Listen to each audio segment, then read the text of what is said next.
Students, आज हम class 10th का फर्स्ट चैप्टर का सेकेंड पार्ट करेंगे। फर्स्ट चैप्टर जिसका नाम था केमिकल रिएक्शन एंड इक्वेशंस।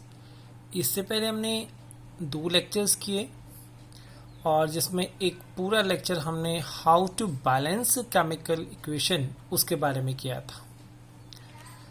अब इस लेक्चर में हम करेंगे कि हमारी जो केमिकल रिएक्शंस हैं, हमारी जो रासायनिक अभिक्रियाएं हैं, वो कितने प्रकार की होंगी। अब ये आपके सामने एक लिस्ट है केमिकल रिएक्शंस के प्रकार की। ये मुख्य हमारी, या दूसरी भाषा में बोल सकते हैं, ये मेन हमारी रिएक्शंस है जिनके यहाँ पे नाम दिए गए हैं। एक है केमिकल कॉम्बिनेशन या सिंथेसिस रिएक्शन, हिंदी में इसको संयोजन अभिक्रिया। दूसरी है केमिकल डीकम्पोजिशन और हिंदी में वियोजन या अपघटन अभिक्रिया। तीसरी है डिस्प्लेसमेंट रिएक्शन या विस्थापन अभिक्रिया। चौथी है डबल डिस्प्लेसमेंट रिएक्शन और इसी रिएक्शन का नाम है प्रेसिपिटेशन रिएक्शन। द्विविस्थापन अभिक्रिया या अवक्षेपण अभिक्रिया। अगला है न्यूट्रलाइजेशन रिएक्शन, उदासीनीकरण अभिक्रिया। और 6 नंबर पे यहां लिखी है रिडॉक्स रिएक्शन, उपचयन और अपचयन अभिक्रिया।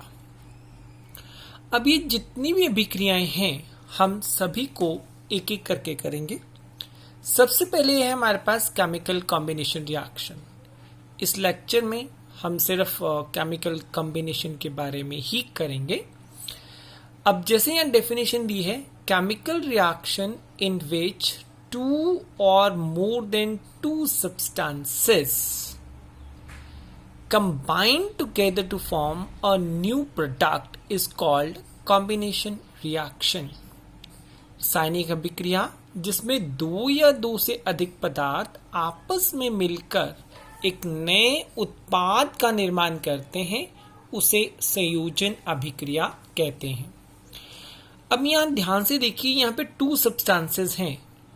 अब ये 2 सब्सटेंसेस या 2 से ज्यादा भी हो सकते हैं, या ये 2 सब्सटेंसेस या दोनों एलिमेंट हो सकते हैं, दोनों तत्व हो सकते हैं, या वो दोनों के दोनों कंपाउंड हो सकते हैं, यौगिक हो सकते हैं, या एक तत्व और एक यौगिक हो सकता है। लेकिन इसमें मेन बात क्या रहेगी कि अगर ये 2 हमारे जो रिएक्टेंट्स हैं, जिसको हम बोलते हैं अभिकारक, जो कि अभिक्रिया में भाग ले रहे हैं, दोनों मिलकर जो उत्पाद बनाएंगे वो सिर्फ एक ही बनेगा। ये बिल्कुल नया उत्पाद बनेगा। अब यहां पर सिंपल आपको रिप्रेजेंटेशन के लिए किया गया कि ए बी 2 अलग अलग कंपोनेंट्स हैं और इनको आपस में मिला दिया तो ये एक नया कंपोनेंट बन गया, नया ही उत्पाद बन गया जिसको ए बी है। अब इसके स्थान पर ए प्लस बी प्लस सी कुछ भी हो सकता है, तो यहां उत्पाद सिर्फ द्वारा से एक ही बनेगा। ठीक है, ए और बी कोई एलिमेंट्स के नाम नहीं है, ये सिर्फ एक रिप्रेजेंटेशन दी गई है, एक सिंबॉलिक या एक प्रतीक बताया गया है कि ये कोई भी 2 अभिकारक हो सकते हैं। यहां कोई भी तत्व हो सकता है या कोई भी यहां पे हमारे पास यौगिक हो सकता है। अब चलिए इसी के संबंधित हम कुछ एग्जाम्पल्स देख लेते हैं। अब यहां पर एक एग्जाम्पल दिया गया है कि रिएक्टेंट ये प्रोडक्ट बना रहे हैं, एक अभिक्रिया दी है हाइड्रोजन H2 और क्लोरीन गैस Cl2 गैस। ये दोनों मिलके क्या बना रहे हैं, हाइड्रोजन क्लोराइड। अब ये हमारे 2 रिएक्टेंट्स हैं, ये भी अलग हाइड्रोजन का मॉलिक्यूल है, ये क्लोरीन का मॉलिक्यूल है, जिसको हम हिंदी में अणु बोलते हैं। ये हाइड्रोजन का अणु है और ये क्लोरीन का अणु है। इन दोनों ने मिलकर क्या बना दिया, हाइड्रोजन क्लोराइड का 2 अणु बना दिए। अब यहां पर 2 अणु बन रहे हैं क्योंकि हम इसलिए बात करते हैं कि हाइड्रोजन H2 है तो ये आधा अणु नहीं रह सकता, इसलिए हमने यहाँ पे जो प्रोडक्ट बना वो 2 बनेंगे। लेकिन अगर हमने एक बनाना है तो इसको भी आधा अणु हो जाएगा, हाफ मॉलिक्यूल होगा, इसका भी हाफ मॉलिक्यूल होगा। अब एक रिप्रेजेंटेशन दीजिए, देखिए कि हाइड्रोजन ये क्लोरीन से अभिक्रिया कर रहा है। अब ये हाइड्रोजन अलग था, क्लोरीन शुरू में अलग था, लेकिन जब इन्होंने उत्पाद बनाया तो हाइड्रोजन का एक परमाणु क्लोरीन के एक परमाणु के साथ जुड़ गया, तो मतलब एक एटम ऑफ हाइड्रोजन और एक एटम ऑफ क्लोरीन, तो इन्होंने एक मॉलिक्यूल बना दिया। तो इस ढंग से हमारे पास हाइड्रोजन क्लोराइड के कितने बने, 2 मॉलिक्यूल्स बन गए, 2 अणु बन गए। तो इसका मतलब ये कौन सी विक्रिया हुई, ये हमारे पास होगी संयोजन, कि 2 कुछ मिल रहे हैं, 2 से मिलने के बाद हमारे पास क्या बनेगा, कोई एक नया उत्पाद। अब बेशक इसकी संख्या 2 है, लेकिन हाइड्रोजन क्लोराइड के साथ कुछ और नहीं बना।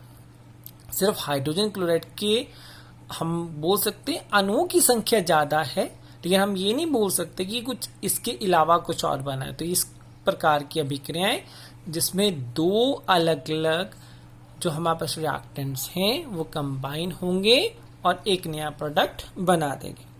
अब इसी तरह से हमारे पास कुछ और एग्जांपल्स हैं, लाइक बर्निंग ऑफ कोल।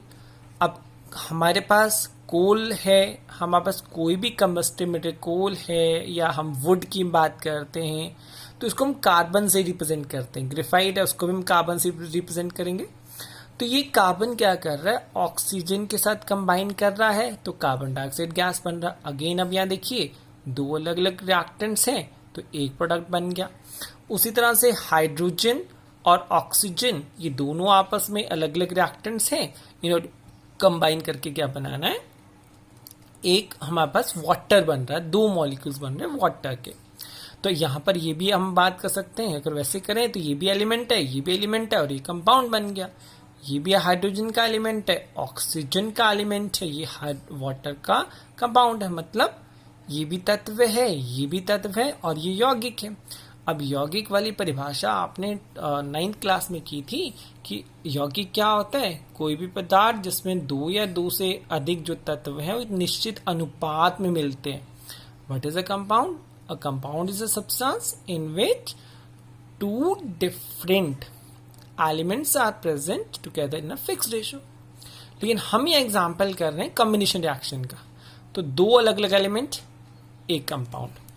अब लीजिए अब इसके बाद और एग्जाम्पल, मैग्नीशियम ये भी एलिमेंट है, ये भी एलिमेंट है, तो हमारा कंपाउंड बन गया। नाइट्रोजन ने ऑक्सीजन के साथ कंबाइन किया तो ये नाइट्रस ऑक्साइड बन गया। लेकिन अगर हम यहाँ पर ऑक्सीजन की क्वांटिटी ज़्यादा कर देते हैं तो इस नाइट्रस ऑक्साइड के अलावा जो प्रोडक्ट जो बनेगा इसके स्थान पर कुछ और बन जाएगा, लेकिन हमने लिमिटेड क्वांटिटी में कम मात्रा में हमने ऑक्सीजन दिया है। तो कार्बन मोनोऑक्साइड अभी क्या बन गया, ये कंपाउंड है, एक कंपाउंड एक एलिमेंट, और ये हमारा कंपाउंड बन गया। यहाँ पर अब इस अभिक्रिया में देखो दोनों ही कंपाउंड्स लिए गए हैं, हाइड्रोजन क्लोराइड ये भी कंपाउंड है, अमोनिया ये भी कंपाउंड है, लेकिन ये हमारा एक प्रोडक्ट बन गया। मेन बात देखने की क्या जरूरत है कि हमारे पास जो प्रोडक्ट बनेगा वो केवल एक ही बनेगा। जैसे हम स्टार्टिंग में किया था कि 2 या 2 से ज्यादा मिल रहे हैं तो सिर्फ एक ही नया प्रोडक्ट बनता है, उसको हम बोलते हैं कॉम्बिनेशन रिएक्शन। अब ये एक एग्जांपल देखिए, कैल्शियम ऑक्साइड एंड वाटर, ये आपका बन गया कैल्शियम हाइड्रोक्साइड, और इसके बाद ऊष्मा निकल रही है।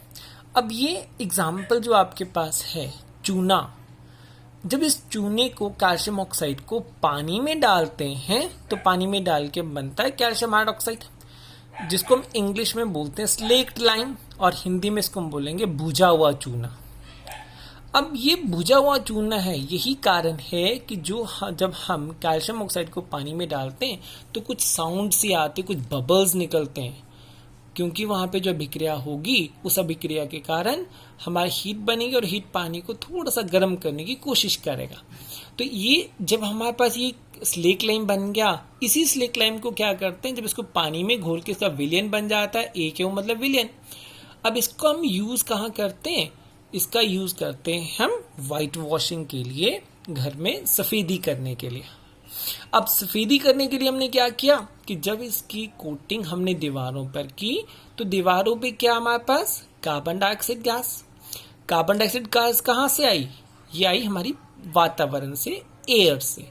तो जब इसको वॉल के ऊपर की कोटिंग की गई तो कार्बन डाइऑक्साइड जो एटमॉस्फेयर में प्रेजेंट था उसने कंबाइन करके दो चीजें बना दी, कैल्शियम कार्बोनेट और वाटर। अब ये पूरी की पूरी जो रिएक्शन है ये केमिकल कॉम्बिनेशन की रिएक्शन नहीं है। केमिकल कॉम्बिनेशन की रिएक्शन आपको ऊपर दे रहे हैं, लेकिन ये हम इससे रिलेटेड हम बात कर रहे हैं कि जब हम चूने के पानी को दीवार पे करते हैं, दीवार पे उसको फेरते हैं या लगाते हैं सफेदी के रूप में, तो उसके बाद कैल्शियम कार्बोनेट बनता है। और एक दो दिनों के बाद जब पानी हमारा उड़ जाता है तो नीचे जो परत रहती है वो कैल्शियम कार्बोनेट की बन जाती है। और कैल्शियम कार्बोनेट आपको जानकर हैरानी होगी, जो हमारा मार्बल है, जो हमारा संगमरमर है, उसका सूत्र भी CaCO3 होता है। तो इसका मतलब, और यही कारण है कि सफेदी करने के बाद हमारी जो कुछ पपड़ी बन जाती है, कुछ हमारी जो लेयर्स बन जाती है, किसकी बनती है? कैल्शियम कार्बोनेट की। और इसी के आधार पे ये हमारे पास कुछ असाइनमेंट है और होप करते हैं, उम्मीद करते हैं कि आप ये असाइनमेंट पूरी करेंगे। Thank you.